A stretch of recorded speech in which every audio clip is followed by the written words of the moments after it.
885 dated 18 June 2024 for having been seriously wounded while carrying out rotation and reprovisioning mission to the BRP Sierra Madre LS-57 at Ayungin Shoal, West Philippine Sea on 17 June 2024 while on board the NAVSOG rigid hull inflatable boat Reef Number 1.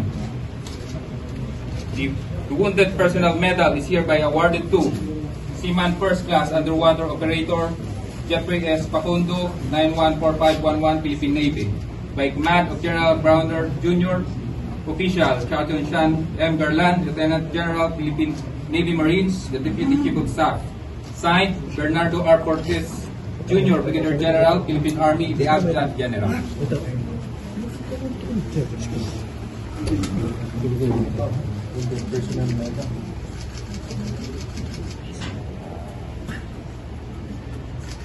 Sabi nga namin, yan ang pinakamahirap kunin.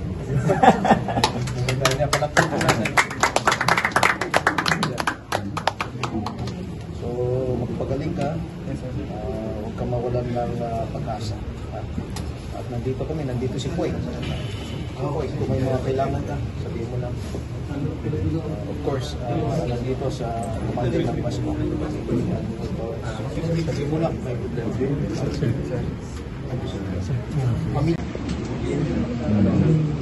Kamusta? Okay lang? Pagaling. Pag gumaling ka pa, may balak kang bumalik? Sir, saan sir? Basta order tayo. Okay. Very good. So maganda yung attitude na yan. Yan. Gusto naman kaya sa yung... Si Iko, nandito lang pala. Gusto yung pag-asikaso ng Coast Guard sa inyo. Nandito ang ating Coast Guard Commandant.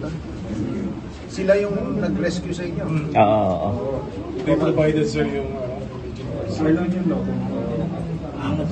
Si Coast Guard ang nag-rescue sa ating mga wounded personnel.